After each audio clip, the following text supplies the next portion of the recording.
So I hear that tonight was a big episode of Dynamite for the late night screen.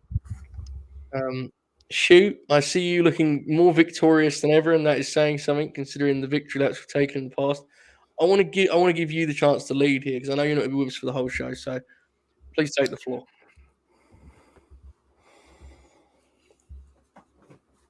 Approximately, what's it been?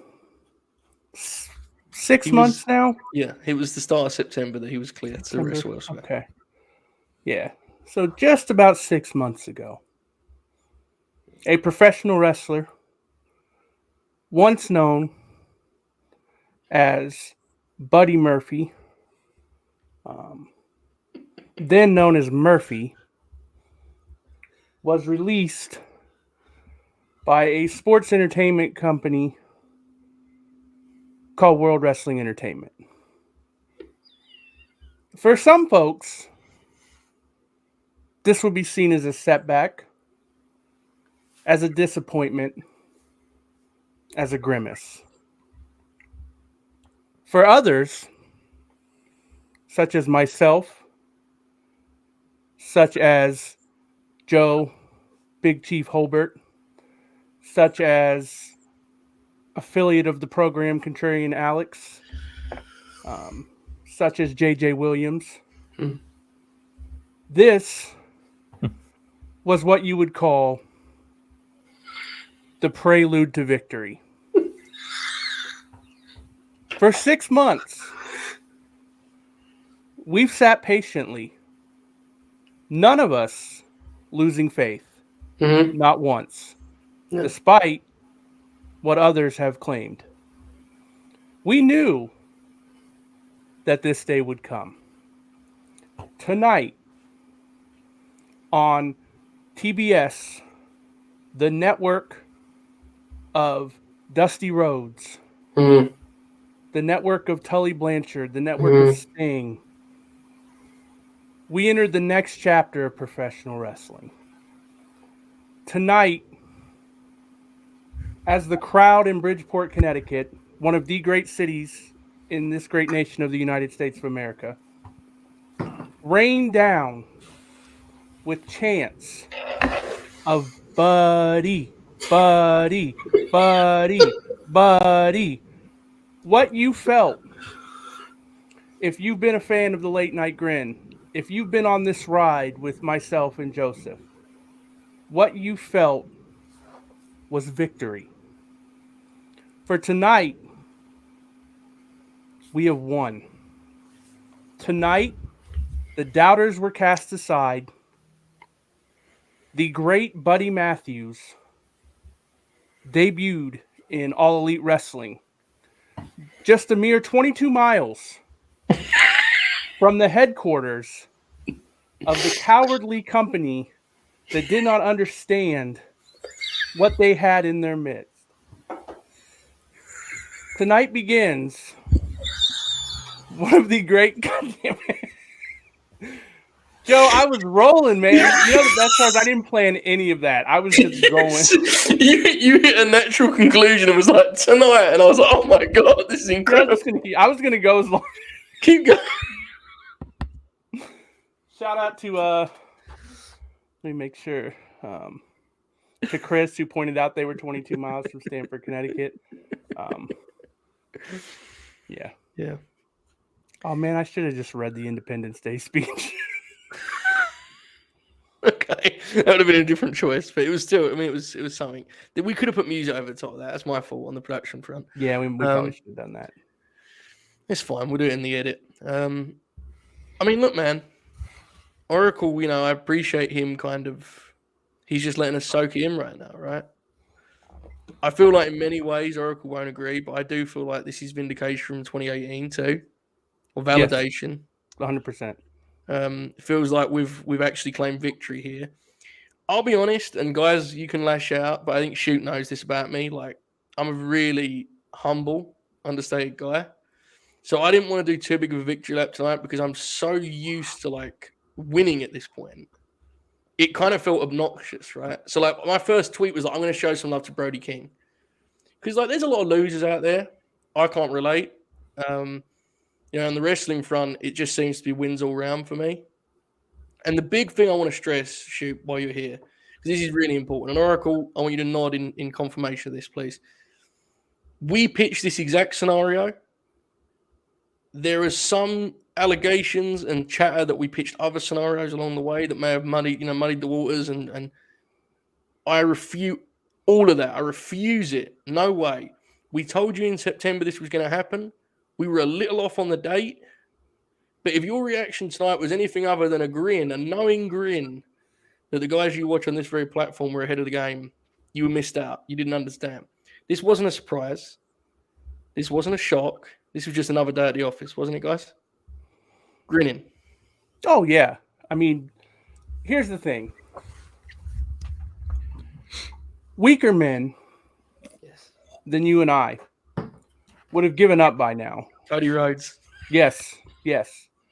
Would have abandoned the territory and or the professional wrestler that we admire so much.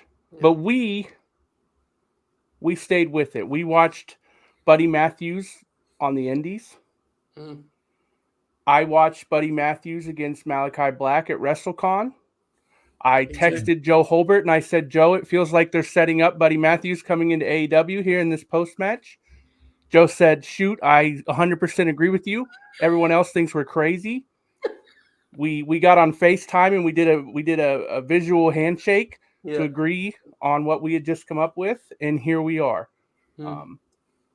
Tonight you heard the name Buddy chanted repeatedly. You heard a holy shit chant, which of course was not the reaction we would have had because we knew this day would come. But for everyone else, they can't believe the victory that they felt tonight. This was a great night for professional wrestling. Agreed. This was a great night for the United States of America. This was a great night for Great Britain. This was a great night for Australia. This was a great night for the world. Couldn't agree more, shoot. Is that your would you like to close on that? That feels like a fitting way to conclude your business here. With that being said, I wish all of you a wonderful night. Please prepare accordingly for the victories that are ahead. This is going to be quite a year. We're going to go through a lot of victories. I want everyone to be prepared. I want everyone to be stocked. I do not want anyone to be left behind as we get swept up in this wave of victory that leads to the Australian Nightmare Buddy Matthews being crowned the All Elite Wrestling World Heavyweight Champion. I was not willing to go that far until tonight when we clearly saw that this is a star the likes of which this company has never seen. This industry has never seen. Yes, correct. So with that, I love you all. Stay hydrated. Yep. Enjoy your evening. And there's many victories ahead, folks. Joe, would you please be so kind as to play the Walter White clip? I sure can, shoot. It feels awful fitting tonight, doesn't it? Okay, folks. Here we go. What happened? I won.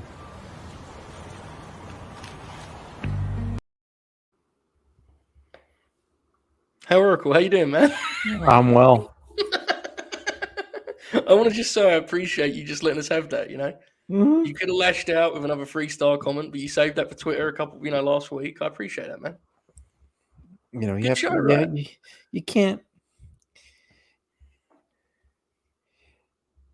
break moments like that. Agreed. Yeah. It's not fair. It's disrespectful. It's hateful. Agreed. Spiteful, even. Yeah. All right, folks. Well, this was the AEW Dynamite review. Thanks. No, look, we're going to review this formally. I'm not going to lie. The second half, I need to rewatch because I was kind of, the social media was quite the scene. I had to really funny. The first hour I was a little bit less. I mean, like I'll be able to add things and stuff, but it's actually I'm kind of the reverse for you. Okay, Buddy kind of woke me up.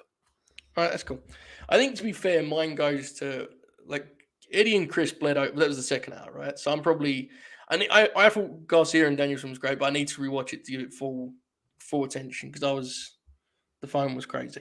All right, the All Elite Fleet here in enemy territory for Dynamite. They open with a tag team battle royale. I'll lead here, Oracle, and tell me if you think I'm crazy. Okay. I thought early on the chaos was not endearing so much as it was a bit dizzying at first. I have to say it was a little much for me starting the show that way. Just me personally. There was some great moments though. I love the FTR Bucks standoff. This later Santana and Trent one was a real triumph for the promotion since that's something they did 18 months ago now. That's a long time ago, right? People remembered, people popped. Dex Harwood, nothing new for you and I hit this drum, but good lord, he was great here. No matter what scenario you put that dude in, he's the best guy. He had some great stuff with Bobby Fish. He was lighting him up, and then later with O'Reilly. I thought, here's my take. I like these matches as kind of a showcase of how deep the division is in terms of players and guys that are relevant. I don't particularly love top guys in battle royals. I find it can be very difficult to give them the exit they deserve. You could argue who is the top guy and who is not. However, I will say once it got down to the final bunch, I thought it got pretty damn good. And I'd say in the end, it was a well-booked, successful battle royal, even if Oracle, to be frank.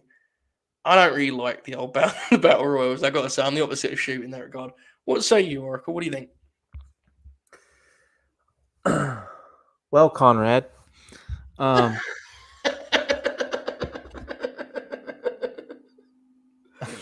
sorry, every time I hear that, I think of him now. I don't care for like, it's weird. Sometimes, like, I enjoy the like early 90s Coliseum video ones more. Yeah. Because there's just like you got all your occupational gimmicks and they're like doing their shtick. It's very funny. It's like kind of ironically good. Mm-hmm. This is just kind of messy. Hard to keep up with. Yeah. There's also dribbling soup on myself and eating dinner and making notes for historical oracle. Okay, we found the real problem. And shooting my eyes up onto the screen when I could. Okay. The Dax elimination was great. I thought that was well done. I like Bobby Fish, like sweeping him under the leg and then like hiding it and like trying to hide under the ring. He's good at shit like that, man. He really is good at shit. Like he's good at he feels authentic out there. Even when he's doing really dastardly dumb stuff, he pops me. So yeah, I agree with you. That was good stuff. Yeah. So I mean, it was fine. This was an interesting crowd tonight. It was. They didn't pop a lot for the in ring, but they popped a lot for the. There wasn't a lot of heat, right? It was more they would pop for certain moments, and dare I say, it's a Connecticut crowd. Maybe they're just. Yeah, seriously, right? It was like moments and visuals and things would pop them, but they were a good crowd. But there was times where they were like, when it was just guys wrestling, there was no heat. It was weird. It was strange. It was very weird. We do have a couple of super grins. I should probably read those. We appreciate them very much, folks. You can send yours in at streamlabs.com/late-night-grin. Let's have a look what we got here. Croaky Boy says, he sent this during Dynamite, which rules. He says, can't wait for MJF to beat Punk down and reference his ROH heel turn promo. Calling himself the devil would be a great throwback. We'll get to that. It is certainly interesting how much they're leaning into Punk's influence on MJF. I mean, they went a whole long way with that. That's certainly what we're saying. Thanks for the tip there, Croaky Boy. Frank says, booking my hotel tonight for Double or Nothing. All hell, can't wait for my first AEW show. Good Lord. The way this promotion feels right now, you should be in for a good time there, pal. Thanks for the tip. And Rice Man says, what kind of goth shit are they going to make Buddy wear to the ring? I kind of think he may be exempt, you know. He may just get some paint, I think. You know? Shoot's tweet of Pac. Oh, that was good. The one guy in the match, he was like, not... That was tremendous. That whole deal was an incredible piece of business, I have to say.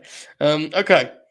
Post-match, we had Hangman came out. He beat up Red Dragon, not the Bucks, obviously, which is they're doing a nice job with this thing, I think. Out came Cole. Hangman, run wild, and he did that promo story time. with Adam Page Bay, absolutely dunking on the famed failure that is Adam Cole Bay.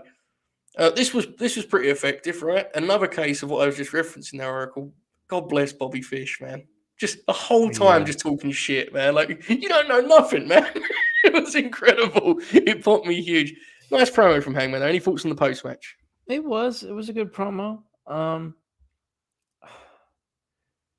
still don't think this match has enough bite to it. Right. I mean, honestly, for me, it feels like an easy win for Hangman. Obviously, they'll go long and work their match, and Right. I'm pretty certain Hangman will win this because there I doesn't. agree. I feel like a shocking. I mean, that would just be. Cole's got this elite stuff to do, man. That's going to be his. That's going to be. Yeah. I think. Would you? I know. Look, Hangman's bled a lot, but would you agree that at some point on this build, Cole needs to get some like actual heat, bust him open a little bit? You know. Yeah. We've only got so much left. Yeah, we've got. I guess next week's the trios match, right? So yeah. It'll be interesting. I don't disagree with you. I do think you and I are probably distant from the general AEW audience. Yes, and that's which is fine. fine. Listen, Right, people are gonna love it. That's fine. I don't have. I'm just sharing my right, of course. 2 cents. Yeah, no, it's just a matter of perspective. I think for you and I, it's pretty low on the things that interest us at Revolution, but I'm sure for someone else, it's on the top. So, okay, we have another super green. Tony says, "Congrats on the win tonight." God bless. He says, "Just want to say, super excited for Jade and Ty Conti. We'll get there. Thank you for the wonderful donation, Tony. Much appreciated." Okay, Danielson promo mentioned Regal here, Oracle, who of course will be running Ring of Honor after AEW buys it here in a couple of weeks. Correct. I spent a lot of time waiting for a certain Ring of Honor guy to show up on this show. I must say, I don't know if you saw that was a story, but he was there. So that was saying that I was waiting for him to show up. You think that's the big announcement that Tony's going to make is that he's buying Ring of Honor? I do, but I have no intel on that. Right, like it's just piecing shit together and guessing. I don't know. Pop. It does feel like the kind of thing that Tony would see as a huge deal, and I would too. There's definitely going to be people on the other side of Twitter that'll be like, "Who gives a fuck?" But I would be like, "Oh my god, this." Yeah, we'll get into that if it happens, of course. Okay, this one I'm really intrigued on your take with because I saw a range of opinions about this. MJF's big promo. It was very clear immediately that MJF was shooting to do a promo that's remembered for years and years, right? It was clear he wanted this to be an epic standout moment for his character. And I think he achieved it. I will say, I think this is a good example of the kind of segment that would have been so much better suited to studio wrestling. Because when you're trying to command a big arena, man, it's really hard to try and capture the kind of vibe he was trying to capture, which is vulnerability and just being a human out there. You have to still be performative, right? And I think he wrestled with that for the first couple minutes. But I think by the end of it, he had basically nailed it. It was pretty daring in terms of what he was trying to achieve, and I think he did it. He's a hell of a talent on that microphone, man. Sometimes you and I get frustrated with his content, but he certainly has it right naturally. And then afterwards, Punk came out and was just perfect in like actually selling what MJF said, and it made it feel different to the usual wrestling kind of trash talk, right? It had a different vibe to it. Your thoughts, Oracle? Torn. The promo itself was great. Yeah. MJF's promo. I liked it.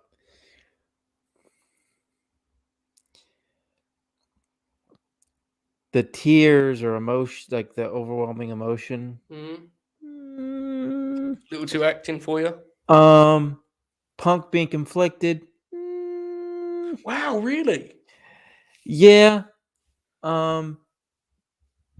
This feels dangerously close to WWE melodrama for me. Okay. I don't think it is. I don't want to go that far because I don't think it is. I agree that MJF's promo would have been better in a studio setting, particularly in Memphis. There you go. And yeah, Max was terrific. I mean, he nailed it. I again, the tear stuff. maybe a little over the top, but I didn't love that aspect. Punk coming out and being like, I liked the announcers kind of taking it seriously, but at the same time,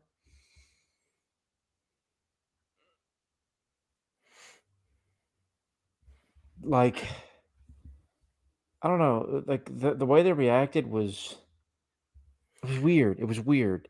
This felt like almost a left turn that I didn't expect. Right. So part of it is that I didn't expect it, so I'm trying to sort of Yeah. take it. You're probably surprised with my reaction here, but I was No, I'm not. not. I'm not. It was. I saw people being split about it because it was very dramatic. It, I it thought, wasn't. It wasn't. There's nothing bad about it per se. I don't know if it's the tone I would yeah, prefer. And I don't know if it's the tone that I would prefer they take, because I mean we have a week left of TV. They could do something. MJF is MJF. He's a dastardly heel. He could twist it right. And I think he's talented enough to do that, and I think they're creative enough to do that in the book, yeah. even with a week's time.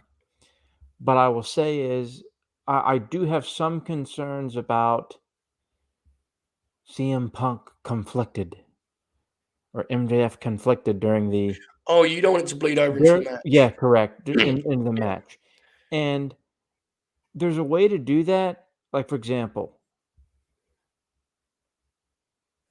like the finish with Magnum and Tully. Yeah.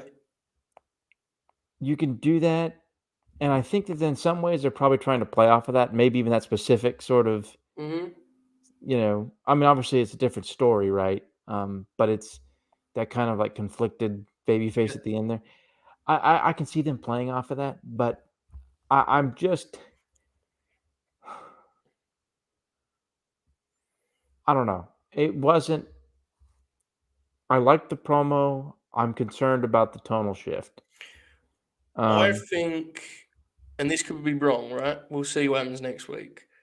But I think you hit the nail on the head with the first portion of your kind of speculation there. I think this is everything he said may have been true, but I definitely think this was him digging deep into that bag of manipulation and kind of finding a place that he knew would hurt Punk. On a human mhm. level, he knew Punk would feel saying he was saying. And I think next week will end with Punk being covered in blood on Dynamite and him, using it to I'm his advantage. thinking that's probably what's going to happen, or at least I'm Right? hoping that's what it is.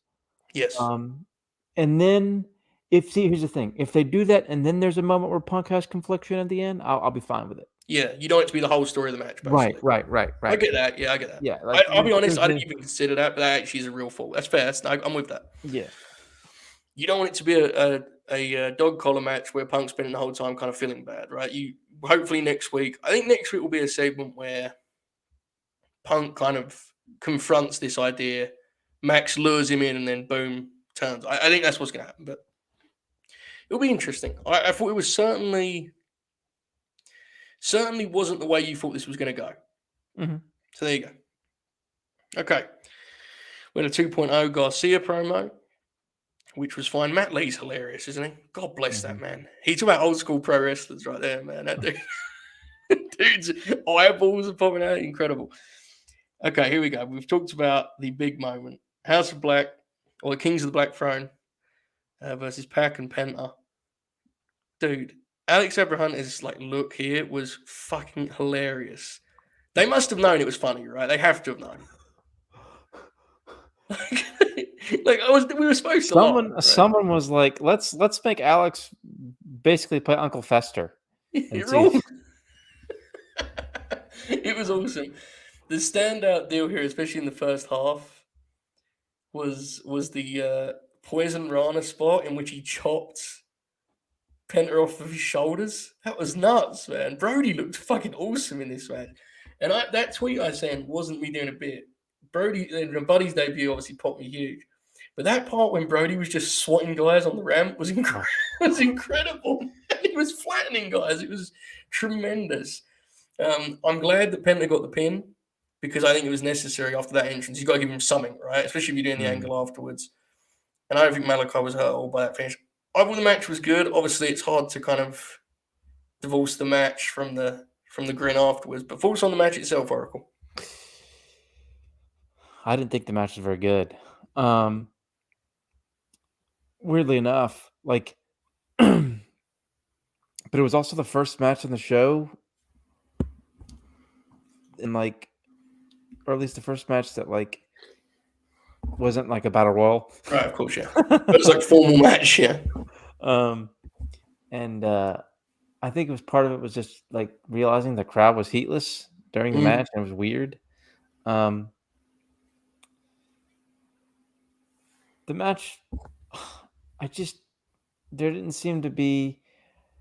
I think the wrestlers noticed that the crowd wasn't into it, so they were like, kind of energy was off. Yeah, there seemed to be some trepidation there. The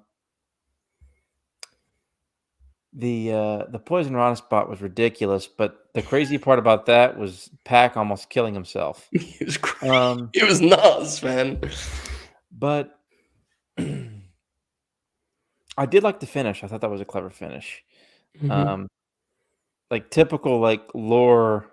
Oh yeah, stuff, but it was very clever. I actually enjoyed that part. So yeah, I mean, I people were thinking, oh my god, he thinks the show sucked. Not really. It's just I'm kind of. It's fine. Post match, we had obviously the Buddy Matthews deal, the lights out. Mhm. They did the like obvious swerve thing, which always pops me because like they left it unclear, unless I'm mistaken. It felt they were portraying it as Malachi was finding out what Buddy was going to do on the fly, right? It felt like, which is fascinating in so many ways from story perspective. But it's definitely better than the idea that Malachi set a trap in which he would grab a shovel, attempt to kill Penta, only for Buddy to come out, then turn, so that then they could do something with a chair.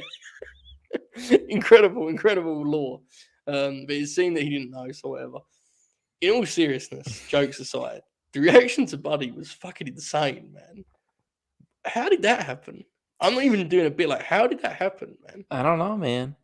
Like, I was gonna do a bit here where I said, how Shoot said the Dusty Rose, the Tully Blanchard, the Stings, and I was gonna say, really it's gonna be more like the hard work Bobby Walkers, the Mark Stars, the. That's filth. That's filth. Yeah. I mean, it's seriously though. It was like, but he never got. He was reaction. very, very over. Like they were going fucking wild for him, man. Like he was super over. I think the only other guy who was more over than him was Eddie Kingston. We'll get to that, brother. But, let's just stop for a minute. Let's stop, everyone. Stop. Okay, hold the phone. The Oracle of Wrestling just said the two most over guys on a national television show were Buddy Matthews and Eddie Kingston. What kind of victory lap is that for Joe Holbert? And to that I say, anyone that ever doubted me, anyone that ever questioned my read on this game, got there in the end, brothers. I won. There you go. Take that. Right. Okay. In all seriousness, that dude's he's a big dude right now, man. I mean, I don't know, like, if he's working every week, he may change slightly, but like, he's going to be tossing these dudes around. I'll tell you what, man. I'm obviously not as big a fan of his as y'all, but fair. He's definitely somebody, for watching him almost 18 months at 205 Live. I'll probably check out some of his C-show matches. He's the type of guy who's going to do some wacky shit. So, yeah, there's one thing. Whatever you think of his ceiling, and I think, like, if we're being honest with ourselves, like, I've always been pretty consistent. He's a good match guy in the mid card, right? Which is fine. But like, he's a guy that he'll make it worth your time watching him, right? He's not going to go phone it in. Like, that dude works hard. So if he gets a chance to wrestle regularly, he'll get over, I think. Get over what that means after he came into that pop, I don't know. But we'll see. All right. All hell. Those of you that are wondering, I will do the 12-hour stream. It will not be tomorrow because we have a doubleheader tomorrow. We have the Historical Oracle and the Free Agents. Friday is off the ball because I have to watch this new motion picture called The Godfather, which I've heard is good. And then probably next week, maybe. Next week, maybe. Is there a pay-per-view this weekend, Oracle, in the wrestling world? There's always one on. Is there one this weekend? Not that I know of. Maybe Monday, folks. Okay. I'll announce it on Twitter at Joe Hobble or at Late Night Grin, but you can follow us now.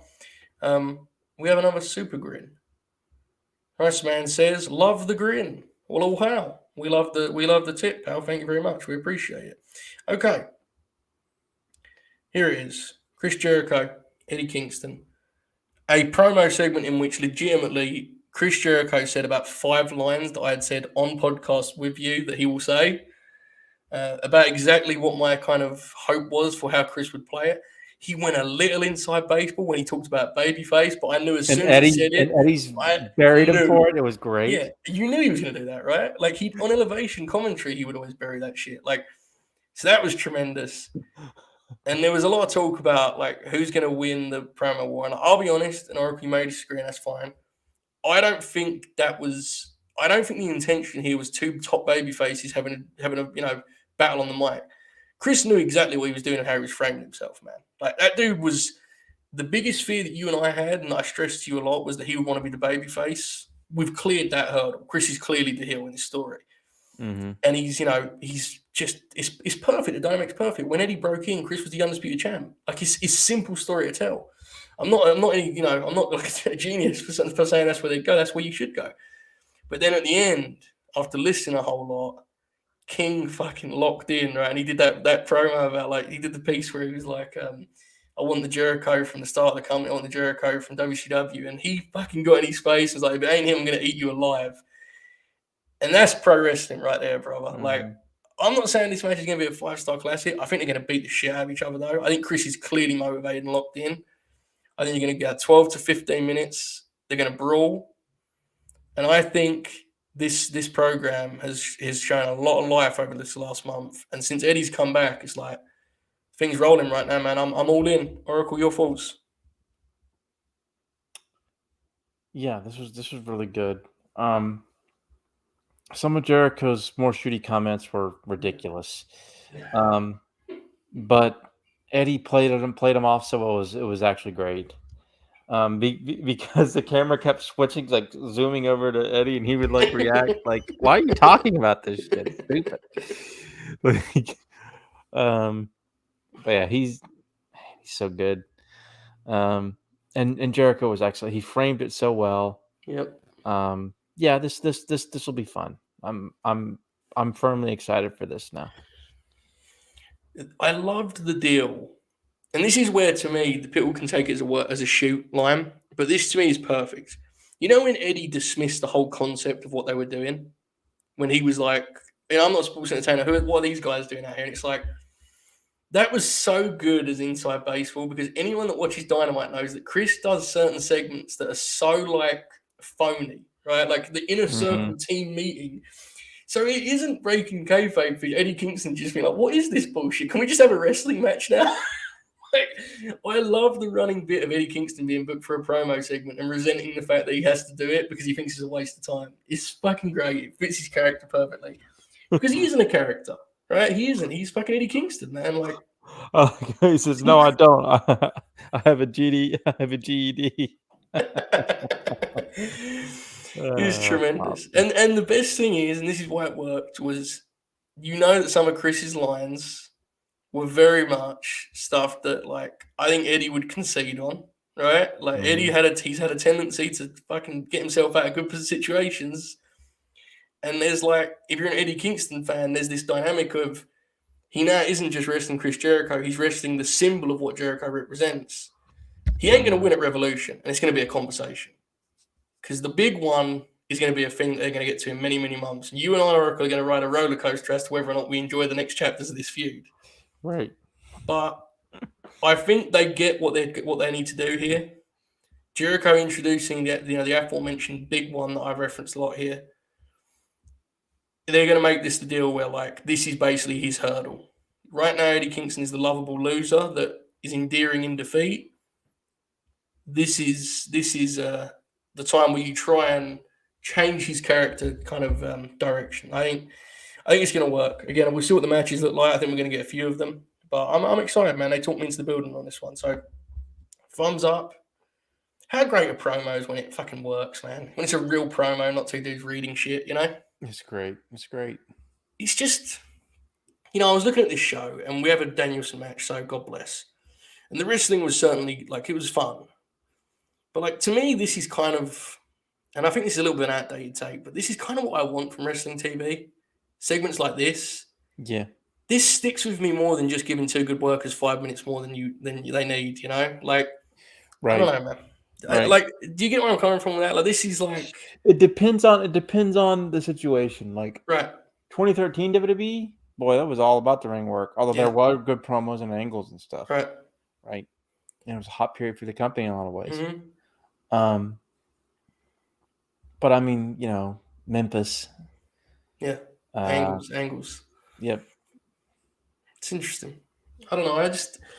Sometimes I think there's such a plethora of guys that can have like good matches that bookers lean on it too much. And like, yep. There's still nothing that can beat two characters that the people care about, two personalities that clash naturally. Like, right. Easy, man. It's easy even like Fall of 99 WWF, which we'll eventually get to in about 10 years. The Rock and Sock segments. Yeah. Stuff like that. It's fun, man. It's wrestling TV, right? That's what separates from a pay-per-view card. So There you go. All right. This was interesting. We had an AHFO segment. And they appeared to book some sort of trios match for the pay-per-view. So I looked it up. It is going to be Matt Hardy, Andrade, and Isaiah Cassidy, I believe. Okay. Versus Sammy, Darby, and Sting in a Tornado Trios match. Didn't see that coming. Which also means that Death Triangle and House of Black will probably be on Rampage Live. If we get that. How do I say? I mean, it's Sting and Darby. They deserve to be on the pay-per-view, but it does slightly feel the wrong way around to me. I have to be honest. Right. They could probably switch that, but I think because Sting and Darby, they probably wanted to throw them on the. That's actually fair. They probably need to be on it more, but it's just, I don't know. The Sammy thing was like, it's a really interesting choice that Sammy's two pay-per-views as TNT champ have been him in multi-mans, right? Like at Full Gear, he was in the Inner Circle match, and at Revolution, he's in this trios. It's like, right. I don't know, man. I'd have tried to find Sammy like a really compelling TNT title program, but also I'm going to remind everyone of this because it keeps confusing me. Do you remember when they did like 6 weeks of promos with Scorpio and he was talking about being like ducked? Yeah, and they're still ducking him. And we booked for like 3 straight months that he was going to wrestle for the TNT title at some point, and he just never did. And it's fucking weird, right? Ducking him. Man, he's got a great argument now. It's a shoot, brother. It came to mind because we kind of thought that was going to be where Sammy was headed. We thought Cody was going to. Well, after they left, it looks like the. That's a clean slate. I'm sure we'll see old Dan and. Yeah, I don't think you're just going to complain about that, are we? So back in the saddle eventually, but yeah, hopefully not too soon. All right, 10 and Ricky Starks here up next. This was a match. I love Ricky, but this is one where I was scrolling, I was just popping all around. I liked the finish and the way they got them to buy it on the Full Nelson deal. Pop me. It was not the most exciting match on paper, but I'm very happy to see Ricky Starks wrestling on TV kind of regularly again. It's been 2 in the last month, which is a big step for Ricky because he had the injury problem and everything that happened with him. And he looked good from what I saw, Oracle. How close did you watch this one? And if so, what was your thoughts? Starks looked good. The finish is great, where he messed up the mask and then hit a spear. Ricky Starks has multiple finishers. Yeah, good. That is and their finishes you wouldn't necessarily pair with him as a style wise as the rest, which kind of makes it more fun, right? Mm-hmm. Right. I know I'm jumping ahead a little bit here, but let me. I want to throw this out there real quick. Mm-hmm. So we've got Wardlow, Hobbs, Keith Lee, Ricky Starks. Yeah. Orange Cassidy versus Anthony Bowens on Friday. I think Orange wins. Yes, Orange. And I think Swerve is the sixth guy. I agree. I think Swerve's 6 guys. So. Have they actually said it's 6 guys? Because I believe they said it was 6. I'm not saying I you're hope wrong because so. I Yeah. honestly don't know. I remember let me find out who was at Revolution last year. But because you do feel like they could do a qualifier next week, right? Yeah. So that could be the final one if it isn't Swerve. Last year's Face of the Revolution ladder match went 23 minutes. I'm sure it's fine. Yeah, it was 6 last year. So yeah, so either they're not going to do a qualifier next week, or as you're right, it's Swerve's big debut. And Swerve is. I saw some debate today, and I'm actually quickly. We'll talk about where you're at on this. I'm intrigued. I really think this dude could be like a player for them. Like I popped Buddy Matthews, and rightly so, that's the gimmick here. But I'm aware that his ceiling is what he is, and he should be slotted. Mhm. Swerve feels like he could quickly become a game changer of sorts. What do you think, Oracle? I don't know how much you've seen, so I'm sure you saw a lot of his NXT run there. What do you think? Yeah, I saw most of his NXT run. I really liked Hit Row. I think he's super charismatic. He's just got his charisma is off the charts more than anything. I don't even love his in-ring style necessarily. Right. But his character work and his promo ability and his stuff, really the stuff that kind of makes people tune in. Yeah. I think he's got it in spades. It was interesting when he got the Hit Row, back up, and he got a chance to be a heel on NXT. He really, it felt like, found a new level of character work there, right? And that's not a phrase I'll use up. He was really kind of vicious as a heel, right? Like he was ruthless. His personality. He was good. He was good. He's an interesting one, certainly. I saw some people kind of dismissing him today, and I don't know how they're going to use him, right? It took them a while to get right with Miro and Andrade. We don't know. But I think, long term here, that he could be one of the biggest signings they make in this little spree here. I have to say, but it's just me. We'll see. We'll cover it as it comes. But there you go. Okay, so Ricky's in. Happy to see that. I was very fearful they were going to do 10 and actually do a big man ladder match, and I was like, do not beat Ricky Starks with 10. I don't care who gets involved or why. Don't do that. Okay, we had the elite segment here, which I'm sure you loved. Bit backstage skit with the Young Bucks and Adam Cole. It sounds like your kind of business. Bobby Fish was great in it. I'm not kidding. Did you see that clip of him on BTE? We need to get you this clip, Oracle. I watched the first 5 seconds of it, but I bet it is funny. I bet it. I do. You know me. I don't watch BTE, and I just see when people send me clips. Bobby Fish in this 1 minute is fucking incredible, man. You need to tweet the video, I think. So it's worth checking that. Bobby Fish has got he's genuinely got real personality, and it's kind of, I think it's lost on some people that saw him only in one place, Mm-hmm. So anyway, yeah, he was good here. What do we think? Oracle, the Bucks winning next week, or is it all a red herring? What do you think? I feel like there's a red herring here. Yeah. Honestly. So, which will be interesting. The Bucks will be on the show. Sure feels like Top Flight. Yeah, Darius is he's. Mm-hmm. And the way that they pinned Dante against Hobbs, it kind of felt like, well, that's the end of his singles run because we know we're bringing him back big. We can beat him flat here because we know what's ahead, right? It's Mm-hmm. I don't know. I mean, it's hard to predict because I think if the Bucks win next week, we'll all just be like, well, that makes sense, right? Right. But yeah, it will certainly be interesting. Okay, we had Jade and the Bunny up next. I thought they struggled a little bit here. I like the finish. I don't think you guys saw it in the ad break. There was a deal where Jade didn't kick out. I think she missed. She didn't get the I saw. Yeah. Okay, there you go. So it didn't quite work.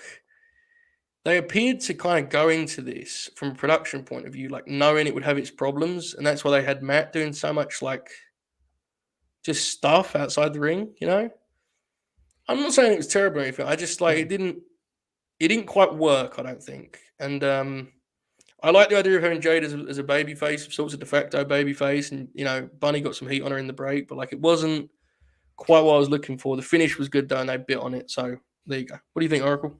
Yeah, this wasn't great. The picture-in-picture really hurt it too, like in the States, because they cut it off during the meat of the match. Yeah. And it was on, it was during the PMP where Bunny did her running forearm, and then Jade kind of forgot to kick out. Once they got to the finishing sequence, they nailed that perfect. Yeah. It's weird because we're seeing Jade kind of grow right in front of us. And there's a lot of hit or miss stuff. Yeah. But she's very confident. I can tell she's very confident in there. More so each time too. Yeah, each time. Now it doesn't mean everything's going to connect. Right. There's muscle memory. There's stuff like that. You have to kind of learn on the fly. Mm-hmm. And with more reps, more matches, I'm 99.9% sure she'll get even better. But the post match, frantic, but I actually enjoyed it. Me too. The part where Jade kissed Ty on the head popped me huge. When Ty came out of the microphone, I was like, "Oh God!" And she said something that they didn't even need her to say that, but it popped me that they did. She just basically called her a bitch and runs to the ring, and she said, "I'm gonna be the one that beats you, bitch," or something like that. And Jade, I guess, wanted Ty to say it Revolution, so Jade instead was just like, "At Revolution, okay." Yes, I noticed that. Ty's running with all of it, and she's so excitable, right? And they got in there and look, man, I think this match to me, and I think you're going to be on board with this. Like, whoever's agent in this needs to make this thing like a fucking knockout, like two knockout artists going in there and having a prize fight. Like both of them just trade bombs for 5-6 minutes. You do the finish. Like Ty should come out of a pump kick immediately, and you should just be into it. They should throw both pump kicks at the same time. This is like when they threw. I'm trying to think who's Goldberg's first big challenger? It was Mongo. Well, poor Ty. I mean, I like Mongo, but I don't want to. Yeah. I'm trying to think of. It's like putting Bill in there with Meng, man. We know he did that, and poor Meng got hurt. There you go. That's exactly what it is. Yeah. I was like, well, he did the Ravens Flock program, which I actually kind of like, but it's it's different. It's different.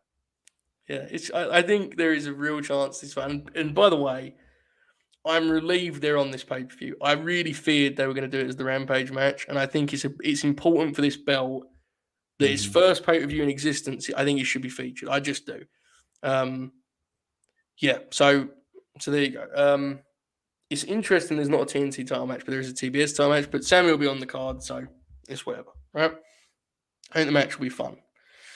Okay. I love this promo segment before we get to the main event. Keith Lee is talking, and Ricky Starks came in and he owned this scene, man. He was charismatic, but I think one of Ricky's, sometimes his flaw is because he knows he only has a certain amount of time and he has to maximize it, he'll try too hard.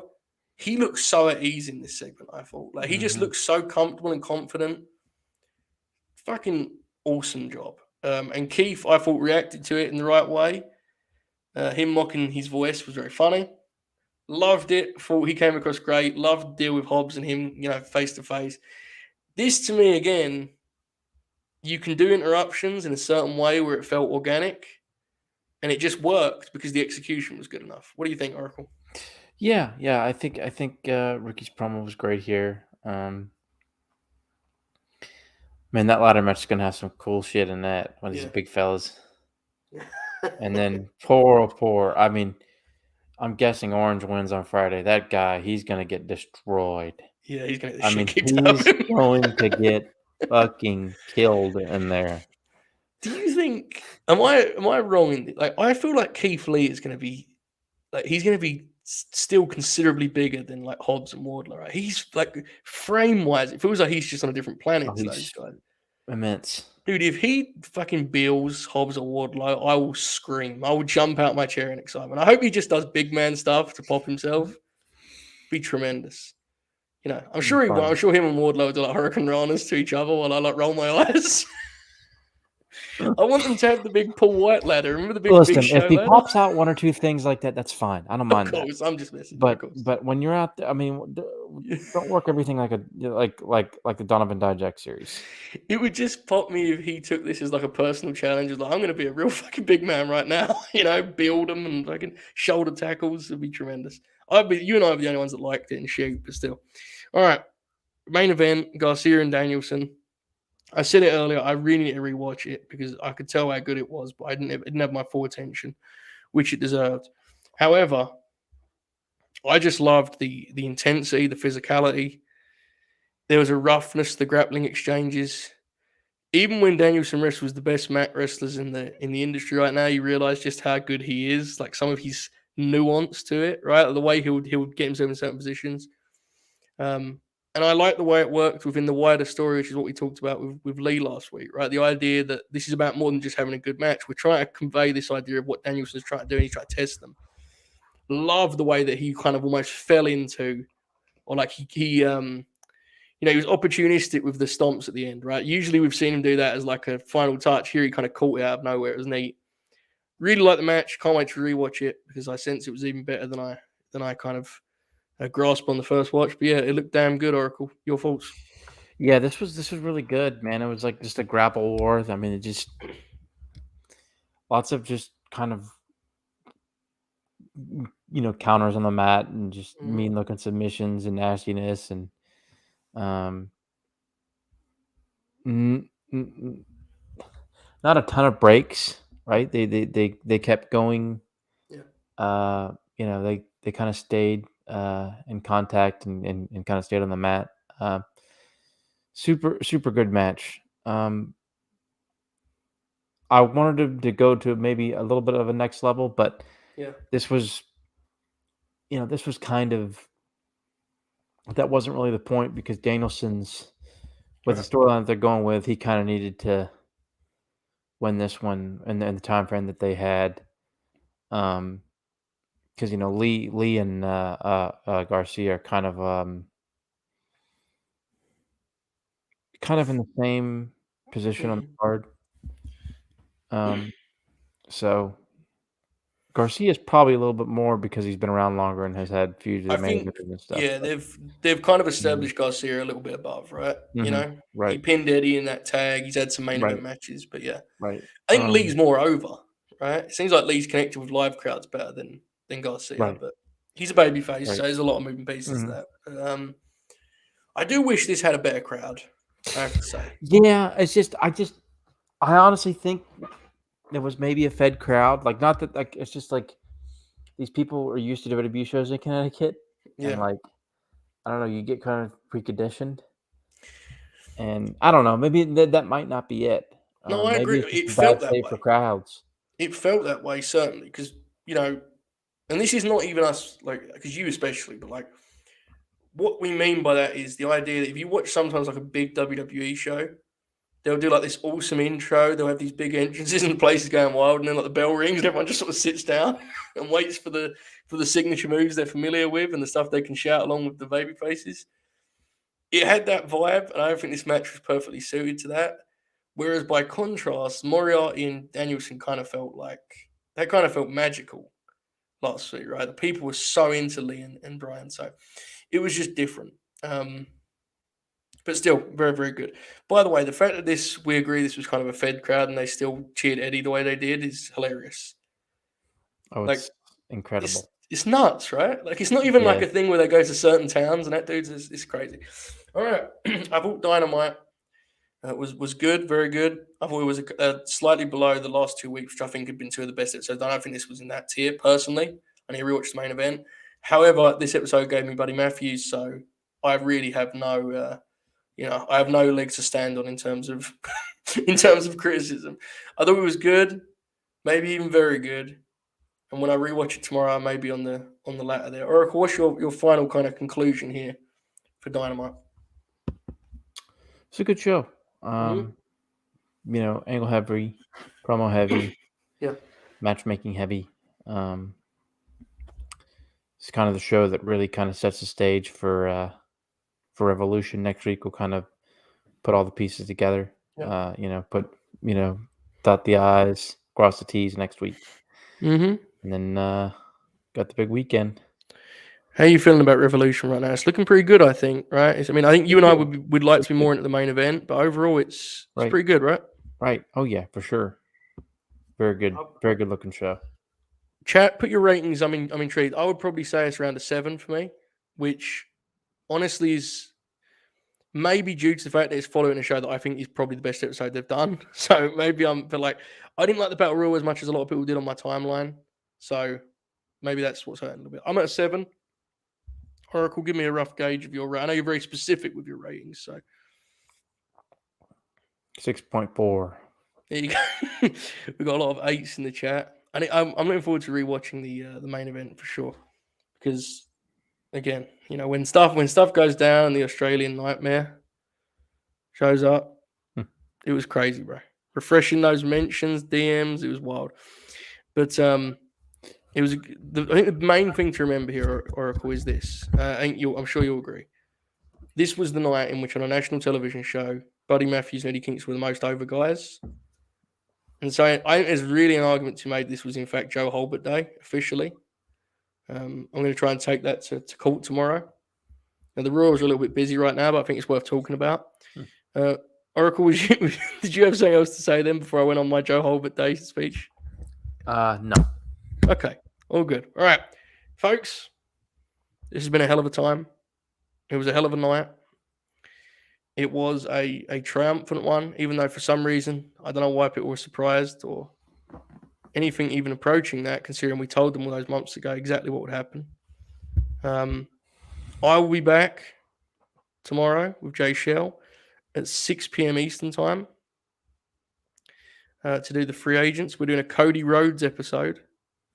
And then probably about an hour after that ends, I'll be back with Oracle to do the historical Oracle at 8. We are covering December 1995. Oracle, give them a little teaser of what we're going to be doing tomorrow. We have completed the first